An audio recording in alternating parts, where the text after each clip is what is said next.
Chimney Suites. Today, I want to talk about a little bit about our capabilities, but also about the level 2 chimney inspection as it relates to real estate transactions. We're going to talk about that, try to educate everybody about it. Is that on my screen? Oh, yeah, you can just click on it. Sometimes there's some mystery around it. One time I was at inspection and the real estate agent walked in and kind of came at it a little bit of aggression. I've been doing this for 16 years. What's this level 2 inspection? I never heard of this. And I understood it, and I get it. So we're going to explain that, kind of take the mystery out of it, and answer all your questions too. Oh my God, it's a real technical day, isn't it? Okay. So a little bit about us. How much time do we have, Lawrence? Go for Because I can talk for 5 minutes. No, I can't talk for 5 minutes. it. I can talk about anything for 5 minutes. You have. I can talk about this for 15 minutes, an hour, or give a semester class on it. So trust me. Say about 30 minutes, you're good. Okay. Yeah, I'll leave time for. I got some good show and tell I want to get to also. Okay. So Midtown Chimney Suites is a franchise. I bought the franchise here in Hillsborough, and I run it here. The business has been around since 1979. It's the second generation ownership now. So the son basically took the business to franchising. He did that in 2013. They started in Denver, Colorado. We have franchises all throughout the US. And they really are built on integrity, honesty, and giving exceptional service, which is why I align myself with them. I really do think that and appreciate that about them. A little bit about me. So my office here in Central New Jersey, I am insured. I am registered with the Department of Consumer Affairs in New Jersey. That HIC is a home improvement contractor number. And these are all my certifications. CCP is the first one, Certified Chimney Professional. These are independent bodies, in our trade that give certifications for relining, which we'll talk about. MHP is probably my proudest one. That's from the NFI, the National Fireplace Institute. MHP is a Master Hearth Professional. That means I have mastery in 4 disciplines in order to get that. And here's a little something to know. If you're working and you have a customer that's getting work done, either installation work or reline or certain things in the state of New Jersey, now it is a law that you have to have that in order to do that kind of chimney work. So if you have anything going on like that, or any questions about it, call me because I have it, or ask me and I'll let you know if it qualifies for that kind of level of service or not. And I'm a member of CORE. Y'all know about CORE, right? You guys are in CORE. Hey, Lawrence, there are some people waiting in the waiting room. Before CORE, when it was the Somerset Huntington Professional or Somerset Huntington Real Estate Association, and they merged with Mercer, they had this group called the affiliates, which were people like me, mortgage guys, right? So that was kind of all folded together under CORE. This is the service area I cover, just so you know. But I can go anywhere. This is kind of what I bought from Midtown Chimney Suites. You have a protected territory. But I can work anywhere in New Jersey.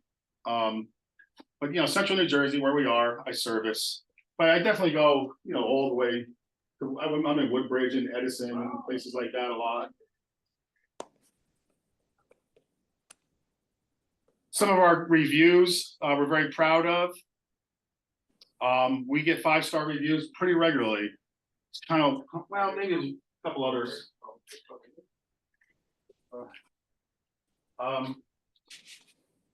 And my guys get them too. There's 2 on the left. Or Derek, you hear about him? Derek's my senior technician. He's a really good inspector. He's very well trained. He's been with me about 5 or 6 years. He gets it. He's really good, and he's recommended, and he's asked for quite a bit. So sometimes you might hear about Derek. I have another guy we're starting in training now, Austin. I have some part-timers that do help. But for inspection work, it would be either myself or Derek. So these are kind of some of our reviews. So what do we do? Just a little bit about our capabilities. We definitely do chimney sweeping. With fireplaces, you'll run into 2 basic types, which I have pictured here. The one on the left is what we call, what you'll see and what we refer to as a masonry fireplace. This is what we think about most of the time.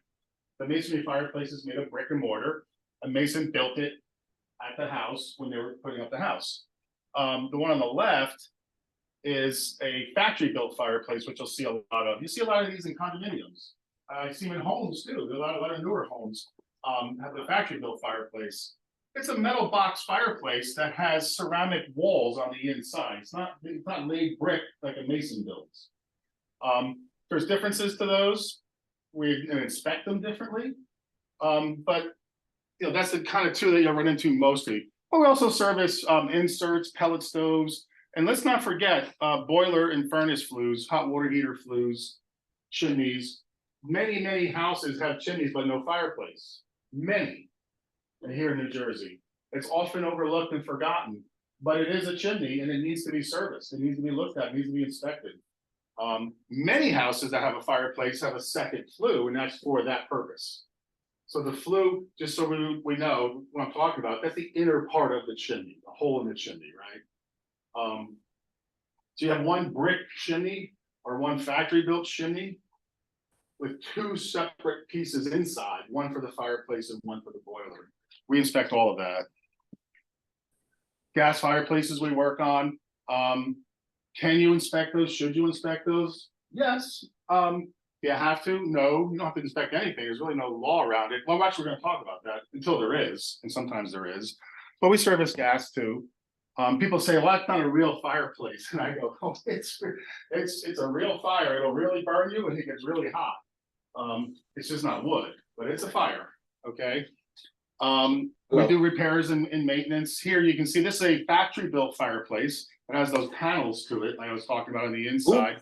And you can see the rear wall has been replaced, right? It's much different. Yes. New, because these often crack. This is something you probably may have seen already when you're selling a condo. It has that kind of fireplace, and a lot of times those walls crack. They're easily replaced. It's not a big deal. What? We do them a lot. What time? This is a good example of what we call a chase cover. And here's one. Hello. I think someone is on chase cover is the metal top of that factory built fireplace. And this is very common. You'll run into in inspections where they get rusty. And you can see that picture. Here we go. Yeah. So in the photograph, the top picture is this piece is the flat part. Those two square boxes are chimney caps. And in this case, the homeowners association of this condo owner made them change this, not because it was rusted out and old and leaking and going to cause problems, but because it looked ugly. They just said, you guys, you can't have that. And they couldn't even see the top like this. I took this picture with my drone, but from the street level, you'll see the side. We call this the side skirt right here. And they can see this rust and the caps look terrible. So because it was for that purpose, you know, we changed the chase cover. We had a new one made, but we took the caps and painted them. We used high heat paint, we sanded them, primed them, painted them, gave them a whole new life, and now it looks really nice. So that's what this is here. We'll show this later. We'll walk around with this. These are made out of stainless steel, and we do these. So that can be remedied pretty easily by replacing it with this. So let's talk about the inspection. So what do? It's the National Fire Protection Association Document 211 Level 2 inspection. Sounds big and important. It kind of is, because it is the national standard. This is what we have in the United States. Canada has their own version of it. Europe certainly has lots of different things. But here in the US, the NFPA is a nonprofit organization. It's a body of people as a board of directors. And on that board are government officials, some people from my industry. It's really not about chimney sweeping. It's more about fire protection. Certainly firefighters, fire officials, like I said, government officials, engineers, lots of different things that go into fire protection. They have many documents. The one that pertains to our industry is the 211 pictured here.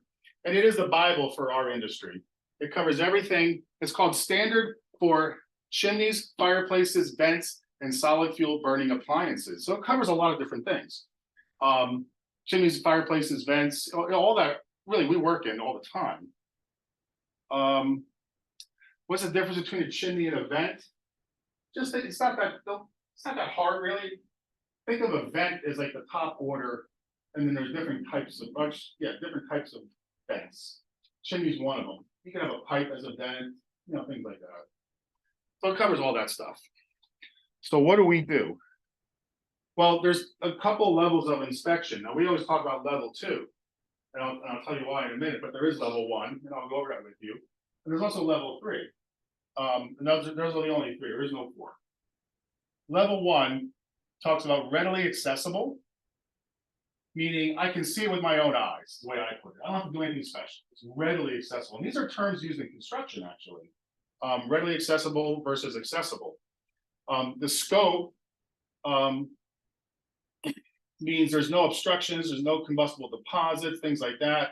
It's readily accessible areas of the chimney structure and flue that we can get to easily. When do you do it? Annually. That's what they say. Annual inspection should be done once a year. But these are the easy parts. And there's also 33 things in a level 1. There's 66 things, meaning things that you can inspect for. There's 66 in a level 2, meaning there's those 33 plus an additional 33. So it really does increase in scope because you're getting into more about what you're going to check. Now, when we do a level 2, I said there's 66 things.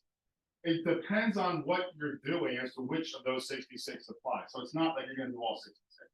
It might be 40, actually, depending on if it's factory built or mason.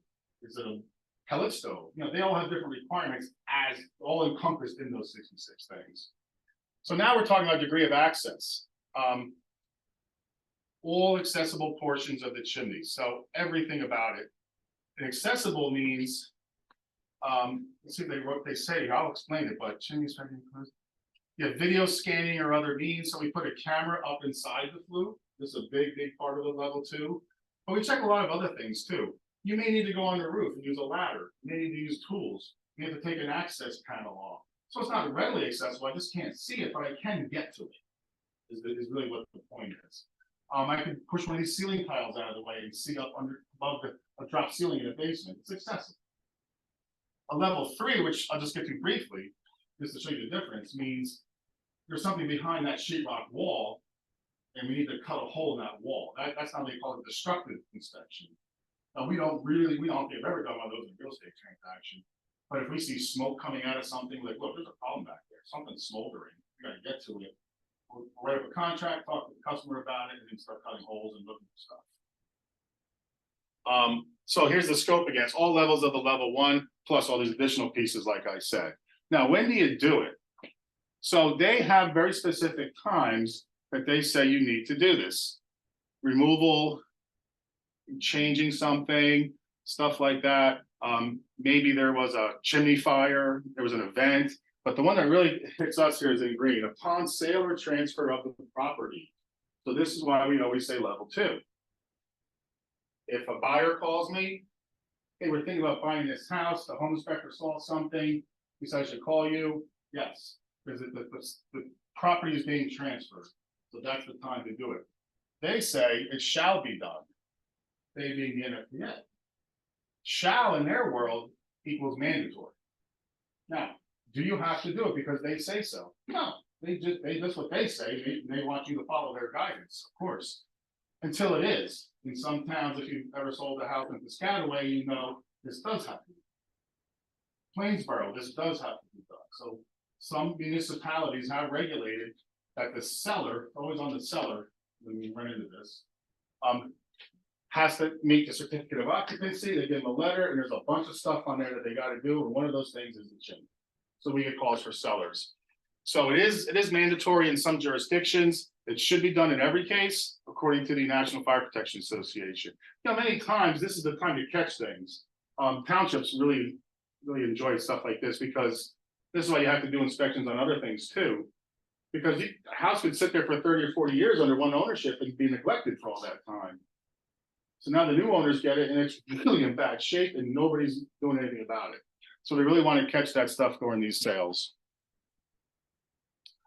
So a little bit about that. It's like, why is this kind of unknown? It's really getting a lot more known. I'd say in the last 5 years, it's really the awareness of the level 2 is kind of caught up. But they've been around a long time. You know, the NFPA was founded in 1896, you know, when cities were burning down because a lamp gets kicked over, right? You know, stuff like that. So they had to come up with fire protection.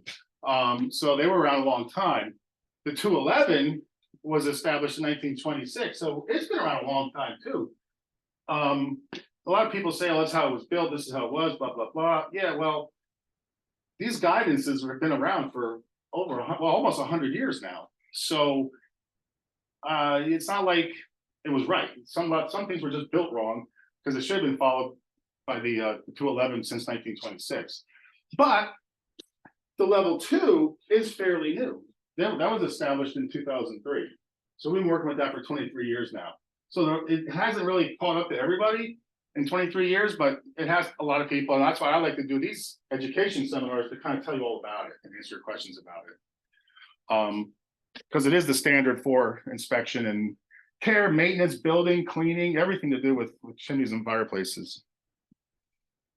So who does the inspection? Like I said, check with your local municipal government. Some require it. But if it's not required on the seller or the buyer can do it. It doesn't matter. Either one, as long as it gets done. What does it cost? Well, you'll see a lot of varying. 275 is kind of outdated. I don't know anybody that's going for 275. Some people charge more, some people charge less than myself. I think my price is on here. This thing gonna work again? Hey, whoa. Yeah. I charge $325 for my level 2.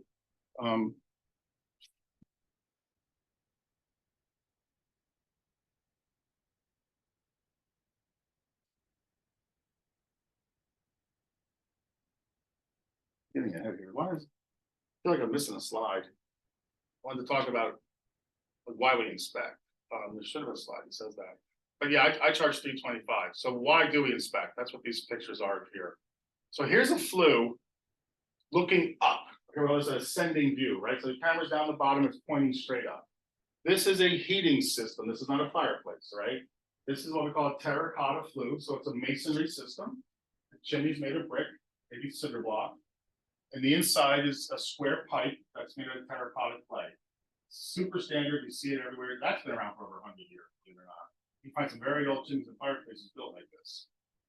Now, what you can't really tell, and I'm going to show you another picture, all the way up in here is all blocked. This is mortar, all this stuff, that's clinging to the sides of the walls. Mortar is used to glue, the way I use the pieces of clay tile together. Each one of those is only 2 feet tall. And they use the word tile, that's what I'm using. Even though it's a square, they call them tiles. So it's in this case, it's 8 inches by 8 inches square, and it's 2 feet tall. And they stick them on top of each other like bricks, and they use mortar in between. So all that's kind of like excess mortar is kind of falling down. That is what you couldn't see. That's zoomed in. I got my camera up in there, we do a camera inspection, like I said. We got up in there closer, and this is what we see. That's like bricks with mortar on them, fell down, and are laying in there. Now, when was this done? This was done in an inspection for a buyer. The seller had no idea he was living like this. Now, how long was that? I would guess, I can't tell, I'm not that forensic. I would guess that was built like that, fell down during construction. We'll go the mortar all over it. It may have fallen out after the fact. But all that mortar, right? Probably not. That's crazy to think about. You know, that soot and whatever is coming back down to the house. Well, we don't have full, now by definition, a chimney conveys the byproducts of combustion to the outside atmosphere. This is what's written in the 211. Okay. Can that happen in this case? Not fully. It's probably getting around it a little bit, but man, so what happened? Part of the deal, I'm smiling at this because, oh my gosh, part of the deal that the sellers and buyers were making was that the buyers were going to get a new furnace. The furnace had burned out. This was meant to be a forced hot air furnace, natural gas. And the fan on the thing was all rusted out, rusted inside the appliance. The pipe connecting the furnace to the chimney was rusted out. Why are we getting all this rust? Well, natural gas makes condensation. When you burn gas, you get water, vapor. You don't get black soot like you do with oil. All that gas and moisture and vapor couldn't get past that. So it just condensed in the pipe and rolled back down into the furnace and burned out the fan, blowing out everything.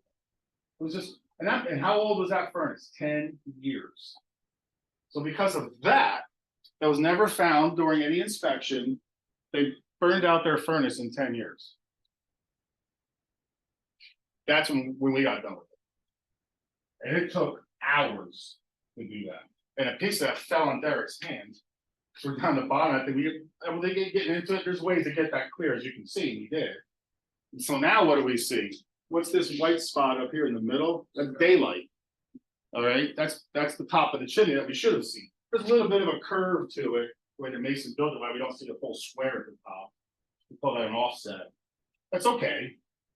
And eventually we had to put a metal liner in this thing, because this is, if we did find it like this, it wouldn't be good. You don't have, this is not the way it fluted. We had to take out all the clay and everything. This is just mortar left behind. So now a metal liner has to be put in this thing. And the new furnace should last 30 years, you know. So it's really, really important to check these things, because this is, I mean, what else do we have? Oh, this is a great one. This was a real estate transaction.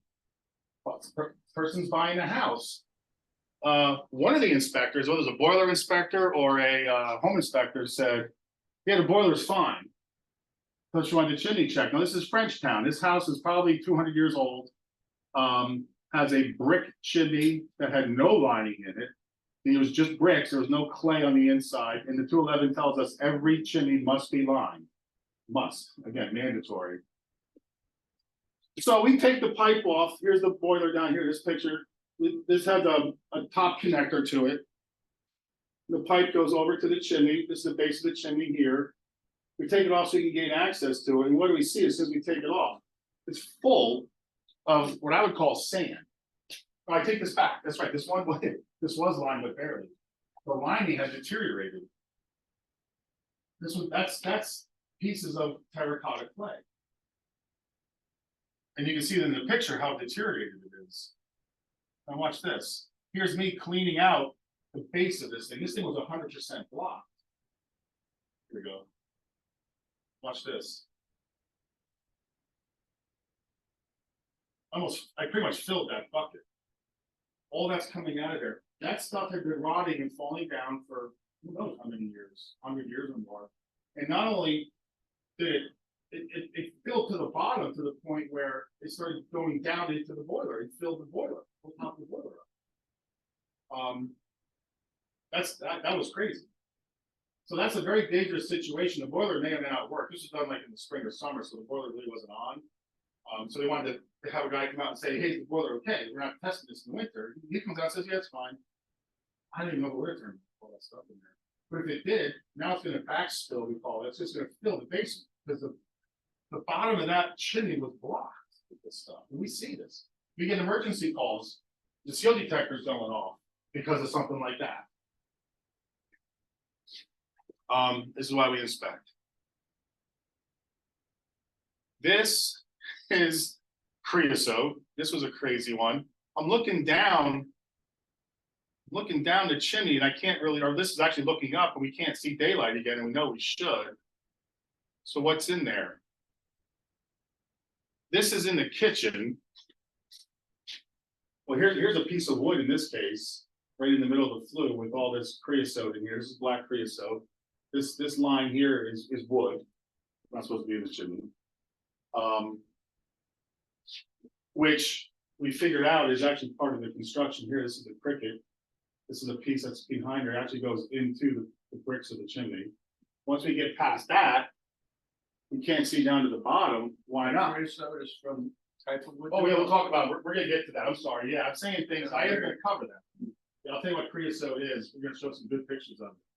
We're getting to the show and tell too. I brought some creosote with me. But that's that black nasty stuff is called creosote, and it burns. That's what chimney fires are. That comes from burning solid wood. It builds up in the chimney. This is why we exist, actually, is to get that stuff out for hundreds of years. Well, here's the kitchen. I used to have this thing. My guys threw it out. This is an old brick chimney, has this hole in it where 100 years ago, 150 years ago, they probably had a wood stove in the kitchen. And it went into the chimney right here. Well, they want to block that up. They want to cover it because they're not using that hole anymore. So what did they do? They rolled this up and stuffed it in there. And what is that? That is a rug. That's an area rug. You see the tassels on it a little bit. With some frayed, yeah, see the edge here? Little rope tassel, very nice. They rolled that thing and stuffed it in there. And they not only did they didn't block the hole, they blocked the whole flue. The flue's only 8 inches deep. How big is that? I mean, this was such a great one. I would pull that thing out and put it on the floor and show you. It stinks, it smells, it's full of creosote and soot. And that's a live flue, my friends. That thing was active. It was venting a gas water heater. So where's all that going? Right into the house. It's not, I mean, that really was blocked. That wasn't like the brick where you might be able to get around it. This thing was stuffed in there. We found that in an inspection. Again, the owner's son was living there. He thinks his son might have just stuck it in there. So people do dumb things, and the dumb police aren't always around looking for us, right? So we got to come around and inspect once in a while and catch this stuff. This is the same place. So we had this is the water heater. Here's the connector pipe that goes to the chimney. Above it is that rug in the kitchen, right? And this thing had problems. Oh my gosh. So I pulled the pipe out. This is what the pipe looked like going in there. It barely had a chance to get to the rug to get blocked. You know, like this was just one thing after another. And this is us when we're done. I put new pipe on. Not only that, I put B-vent pipe, which is double wall pipe, because it's too close to this wood. This is not allowed to be that close to wood. It's practically touching it. This is single wall pipe. This is all code. This is what we know. This is what we do according to the NFPA. You need 6 inches of clearance. How far away from wood? We only had 2 or 3, if that, so we had to put double wall pipe. So now it's fully lined. There's the combustibles, no rugs blocking, and nobody's breathing carbon monoxide anymore. That's really the big problem, is this gas that doesn't get out has carbon monoxide in it. Speaking of that, this was from 2019. Anna Faris, she's a Hollywood star. She's on that show Moms, in the movie, I think the Scream movies she was in, I think. Yeah, she rented a house in Lake Tahoe for her family for Thanksgiving. Dad gets up, I'm not feeling too good. Goes to lay down, passes out, sent him to the hospital. By the time he gets there, other people are passing out. Carbon monoxide in the house. This is the Thanksgiving Day dinner table. See how all the food's out? People are eating, but nobody's at the table. Because they're all in the hospital. They had to leave with the table, you know, just the middle of dinner. The house was getting filled with carbon monoxide. So these things do happen. Now, I don't know if that was from a fireplace or anything like that, but if something burning, there's something not venting properly in that house. That was a rental property, right? So those things got to be looked at. So here's creosote. We'll talk about that a little bit. Creosote is the byproduct of burning a solid fuel. This is mostly with fireplaces now. It will condense and cling to the inside of the flue. It is extremely flammable and can cause a chimney fire. So this left picture here is something that's been swept. That's acceptable. You see the black stuff sticking. It's very light. It's thin. You can see a lot of the terracotta clay, the orange. That's okay. It's a dirty stained chimney. No problem. The middle one, that's level 2. It's real fuzzy like that, real clunky and chunky. That's at least 50% blocked, that pipe. So again, we have some, we talk about vents, right? This is a vent in this case, right? I believe this might have been a chimney liner going to a wood burning stove or a wood burning insert. These 2 pictures I took, these are all my pictures. That is really bad.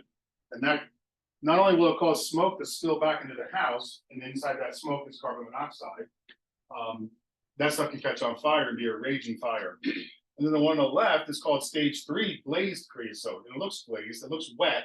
It's not, but it has an enamel-like finish. Super hard. Doesn't come off real easy. We can get it off, it gets expensive, but we do get that off. This guy. This customer called me up because smoke's coming in his house. Of course it is, because your chimney is like 100% blocked with creosote. When's the last time this thing was cleaned? He says, well, the chimney's about 2 years old. We had to rebuild it because we had a chimney fire. Get that? We had a chimney fire. This is the new chimney. He's doing it again. He didn't learn. The type of wood, according to him, 7 cords of wood through this thing. He had a wood stove. He's heating his house with a wood stove. Now, some people do that. In Hardin County, we have it especially. Dude, not only do you have to, you should be swept annually. Like, how often do you, here's the answer to a question everybody asks. How often do you sweep your chimney? Once a year. Minimum. He should have had this done 3 times a year. He hadn't done it in 2 years, and he almost burned his house down to get a chimney fire. And you can smoke, I can smell the stuff already. That's creosote. Okay. The softer woods have more creosote, I think, right? Yeah, so they say like don't burn pine. Now we don't have to burn pine. Now in Colorado, where some of these pictures were this is in Hardin County. That block round pipe was in Colorado because all they have is pine. They don't have maple trees and oak trees and ash trees. They have aspen, which is junk wood. Also makes creosote, so they burn it. You can, but why if you have access to 80 your ash trees, right? You can make a lot of fire with those ash trees. Yeah, this stuff, right? Yeah. That's crazy. This was taken out of the top of a wood stove, where the smoke goes around the top. It's called a baffle. It kind of gets around. There's a little space like this. And then it gets to the flue pipe and goes up. A little blocked with this. So again, smoke is just spilling into the house. And you can see the bottom. That's just the bottom. We cleaned this thing out. We took buckets. We took 3 hours to clean this thing out. And he's still doing it. So this is what happens when it ignites. Okay. You see the one on the left and even the one in the middle, the firefighter on it. Your chimney kind of turns into a blowtorch. The fireplace is 36 inches wide, maybe, and the chimney is only like 11 inches wide. So the chimney now becomes a nozzle, right? We're putting it under pressure. We're taking all that volume and squeezing it like a garden hose. So, right, the garden hose can go 20 feet across the yard and you make it smaller. So it's just flying out of there. The one on the right is really, really impressive. And it might have been done in a lab, I don't know. But to get a picture, you can see all 4 walls are on fire. All 4 walls of that terracotta clay. Now, terracotta clay is rated for flue temperatures of 700 degrees Fahrenheit. This stuff burns at can be burning at 2,000 degrees, which is like lava, and lava is rocks on fire, right? So it's really bad stuff. So the flue is going to fail when it gets to this point. It's going to collapse. This picture was taken in New Jersey. This one's really interesting because again, this is why we expect this. Look how the house is on fire all around the chimney, but we don't see something coming out of the top of the chimney. So in this case, that's an old farmhouse, right? This is why we look for things called clear and suspicion bustables. How far away are things that can burn? There's wood too close to this chimney. Chimneys get hot. And over time, it dries out the wood. Point where the ignition temperature drops severely. And it can ignite at as low as 180 degrees, which is really low. Your oven on warm is more than 180 degrees. So we want to be checking. And the one on the right, just to show you, right, again, masonry, factory built. The one on the right is factory built. Something went wrong. My guess was initial construction. Something wasn't put together right, and all that heat came out of that pipe. See, inside this, again, we call these chase covers, just to, because this box here, this chimney is a chase in this case. We call that a chase or a chimney chase. It might make people understand what we're talking about. The pipe inside that's connected to the fireplace is the chimney. And that comes from the manufacturer of the fireplace, and it's a double wall, air insulated, sometimes triple wall, depending on the manufacturer. And it needs to be put inside this wooden structure. This is made of wood. The house is made of wood. All that stuff that gets red hot has to be built just right and installed just right. So they probably screwed up in the installation. and things got hot, the wood got dry over time, eventually it ignited. When we inspect, we find these things. We camera inspect to make sure those pipes are put together right. And this is what happens if you really let it go too far. Now we can see here's our chimney chase, what's left of it. Here's the metal pipe, that is the chimney. And notice how the house is burning from here going that way. So the fire started in the chimney, in the fireplace, wasn't put together right, probably. It's hard to, people do stupid things, meaning men that play with fire, also me. Sometimes we'll burn anything, man. They put stupid stuff in the fireplace and they can cause problems. Oh, here's a great story. Guy was gonna burn his Christmas tree. This comes from another chimney sweep like me. Sorry. Time for dance break. Guy goes to burn his Christmas tree, which we do, as you know. That's outside. Outside, thank you, that's outside. This guy had the idea that he's gonna take his tree, set it down in the living room horizontally, and feed it into the fireplace as it burns. Just keep pushing it in until he gets it all into the fireplace. So you can imagine, I don't know if he lost a house, but yeah, if you ever seen a tree catch on fire, like they show in the news every year about, those hazards. And like we burn them outside after the fact. We let them really dry out by February. We put them in our fire pits in my neighborhood. And I think the space station can see our fire pits. But that thing, it goes up like flash paper. I mean, the whole tree is, set the living room on fire. That was from a chimney sweep that also does fire investigation work. And that's his story. So that actually happened. But anyway, I don't think that's the case here. I think this was just again poor manufacturing or poor installation. If you don't think it happens around here, it does. This was Hillsborough. Now, I'm from Hillsborough. I live and work in Hillsborough. When somebody told me about this, I don't think Goosebumps ready. I run to my Rolodex. I run to my customer list to see if it's my customer. I'm just talking about it. It wasn't. I don't know why I'm doing this. This is what it does. I'm like, oh my God, that's really bad. If one of my customers has this happen. All right. So I like to think that it hasn't, that hasn't happened. I like to think because they called me. Because I'm living out there, I may have stopped this from happening for a lot of people. Who knows? We don't know, right? But we catch things, we find bad things. Hopefully we're saving lives, and this won't happen to one of my customers. I can update this with one. I have a picture of my phone.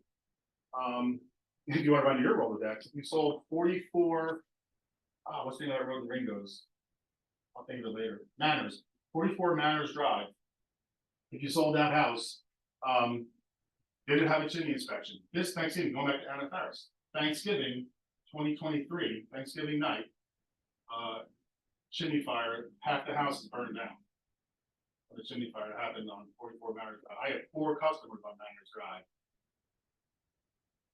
Lucky for me, bad for them, they weren't my customer.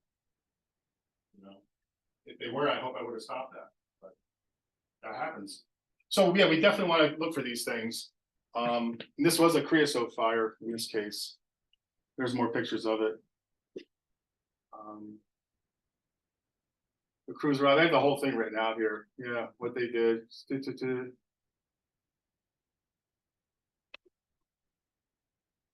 So, like I said, just to wrap it up here. $325 is my inspection fee for level 2. You can reach me directly. These are our other phone numbers. If you want to just make an appointment for scheduling, there's the 800 number or the office number, 751. My direct cell is right there. My cards are out here. I'll leave them in the office. Please call me directly.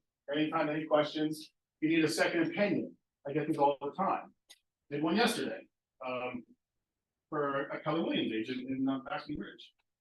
The office up there, Town Square. Work with them a lot.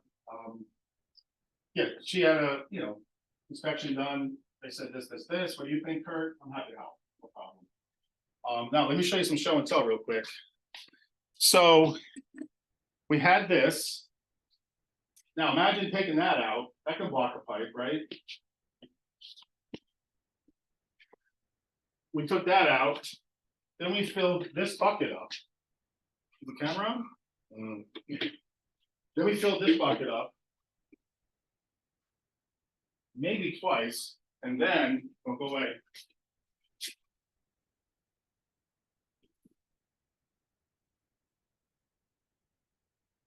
We filled one of these up. All in one house? Only one wood stove. Yeah. Then this. Here's a hole. If you don't believe me, come smell it. You can smell it, right? That's why I left it outside. You smell it already. We can open it, you'll see a bunch of this. We see it once in a while. I don't get too much, but every now and then I get it. And then one time I cleaned one out. Actually, that guy I showed you before, who burned he had a chimney fire. We took all that out. That creosote I put in my fire pit, because I never saw a chimney fire, thankfully. We didn't have a fireplace when I was a kid, but anyway. I have customers that had these chimney fires in the past, so I wanted to experience it. So I put it in my fire pit and lit it up. Let me tell you something. It took a little bit to get going.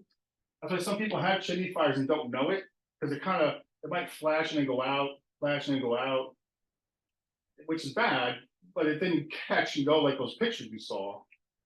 Once it got going, here's some signs, if anybody ever knows this. You hear cracking and popping, almost like Rice Krispies. You hear this cracking and popping noise. And then when it's raging like those pictures, it'll sound like a freight train or a jet engine, people say. That's because it's sucking all that air to feed the fire. It's going into that little nozzle, it makes that noise. A lot of people say they had a chimney fire because the neighbor knocked on the door and told them. They don't know it. They don't have that rushing noise yet. It's not fully engulfed, but it's burning at the top. And it's coming out, and the neighbor's like, hey, you're gonna got flames coming out of the top of your chimney. So in most cases, they're lucky they got it and they put it out. Yeah, but we took this, then a bucket, and then 2 bags of this times 2, out of 1 wood stove. The stove was blocked, and up inside the chimney pipe was blocked. So that's kind of my spiel. That's my pitch. Any questions? I right at the moment. All right. I have a question here, Kurt. Oh, let me address this. Yeah. Inspections with real estate. A lot of houses are being listed. You might be doing this. I'm not here to shame anybody. I get it. I know. Fireplace as is. See a lot of listings like that. All right. The house is for sale. They're not. The homeowner says, I'm not selling the house as is. But I never had any problems with the fireplace. It's a working fireplace. But I'm selling the fireplace as is. So what they're trying to do is cut off the inspection. And again, I'm livid against that, because I think that every fireplace should be inspected. But if that's the case, just really, really impress and get my cards and make sure that buyer gets it done. If not, after the fact. After the close, fine. It's still part of the transaction. It really should be done. One of our biggest demographics, like when I do the home show, the American Center, I'll be an exhibitor there in February. Young couple walks up, hey, we just bought a house. We just moved in. We haven't used a fireplace yet, so we were thinking about getting it checked before we light it. A great idea. So we get that a lot, as long as it gets done. And don't forget about the heating system. You saw the pictures. Man. That's just one. We run into this a lot of bad stuff going on out there. So just keep that in mind. We're happy to do it even after the close. That's fine, as long as they're informed about it. I think that was it. Yeah. Okay. Okay, enjoy. Please help yourself to the breakfast that was brought. Thank you, Kurt. Hey, quick question, Kurt, if you're still there, if you can hear me. Would you say that? Andreas. Andreas, nice to meet you. Nice to meet you. Yeah. You're brand new. It's your first day as a real estate agent. Yeah, this office. Yeah, I got some. Yeah. How old are you? Are you going to learn something about you? Yeah. How are you? I'm Kurt. Jason, nice to meet you. Destiny. Nice to meet you. Great. Yeah, let me know if you guys have any questions or anything, all right? Kurt, it's very efficient. Thank you. Excuse me. Oh, yeah. You can recommend me. Thank you for bringing me in the office. Appreciate it a lot. Some questions that came up about chimney sweeps, through our inline, WhatsApp, so I figured it'd be easier. Sorry, I'm doing To 2 present it to Can everybody. you check the chat too, see if they have any questions, or you can Let me see. volume up so that we can hear people? Sorry, give me 1 second. Where's my, here it is. There you go, turn that volume up. People can unmute themselves and ask questions. And you can hear them. I'll let them run. Yeah. That's usually the case. Oh, here we are. Hello. But this- Hey, is that Kurt? This is Ash here. Ash, how are you? Good, how are you? I have a quick question. Maybe I missed it in your presentation. I was getting calls in the middle. Okay, no worries. A level 2 inspection, what does that actually involve? Does it just involve inspection? Does it also include cleaning of the chimneys and flues? What does that, if you will, That's a please? great question, actually. I did not address that. I did talk about what's included, but I didn't bring that point up. So in a transaction, if I'm working for a buyer and we come in to inspect the chimney, it does not include a sweep or inspect. I'm sorry, it doesn't include a sweep. It is the inspection. Generally speaking, when we're working for a buyer, we don't make improvements to the property that's not our customers, right? So we're working for a buyer, they're just checking it. If we're working for a seller and we're gonna inspect and we will sweep it because we're gonna try to make it as best as we can. We'll clean it. It's his house. We'll make that improvement to the property, or his or her house, I should say, and kind of go from there, depending on what's needed. Especially if it's a seller, if we find deficiencies, well, anytime we find deficiencies, we'll point them out. But if somebody's selling their house, we'll go over everything and possibly make other improvements if they're needed. So the cleaning part would be an extra, and what would that approximately run?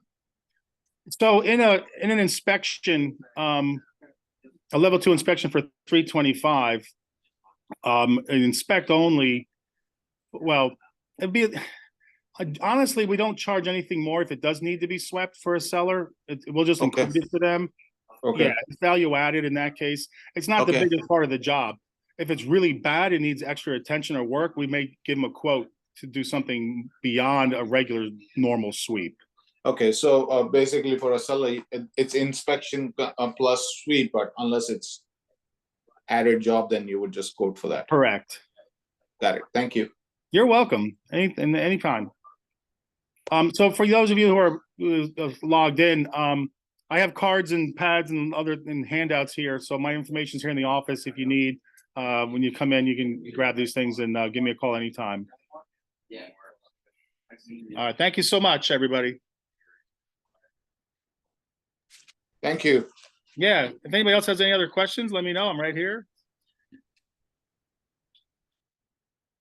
Hi, Kurt. This is Nina. Hi, Nina. How are you? Good, good, good. Kurt, I'll call you in a little bit when you're free.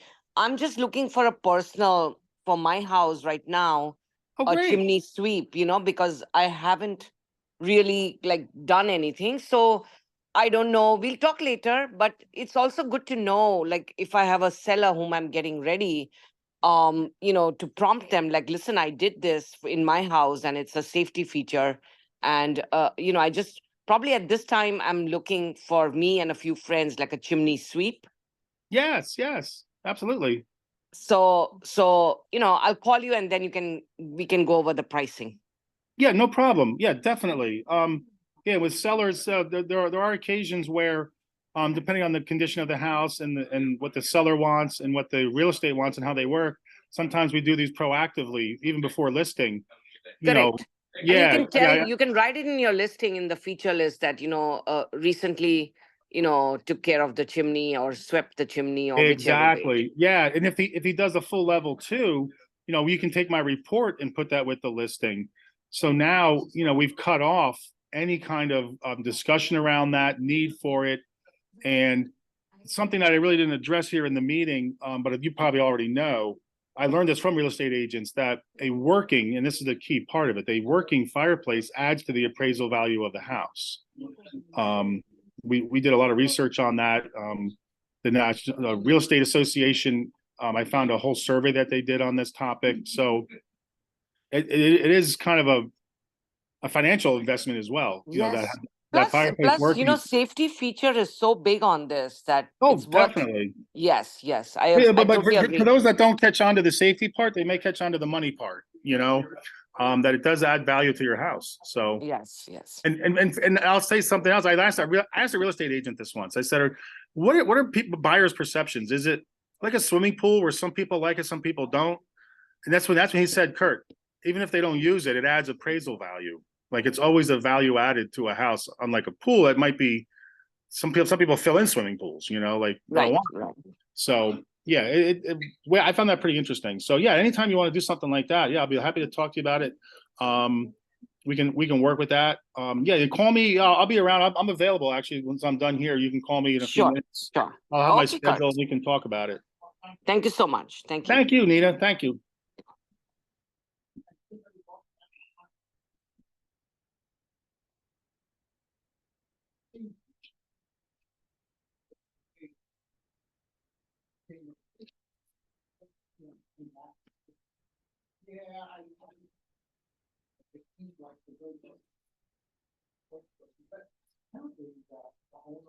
You find that there's some unscrupulous inspection.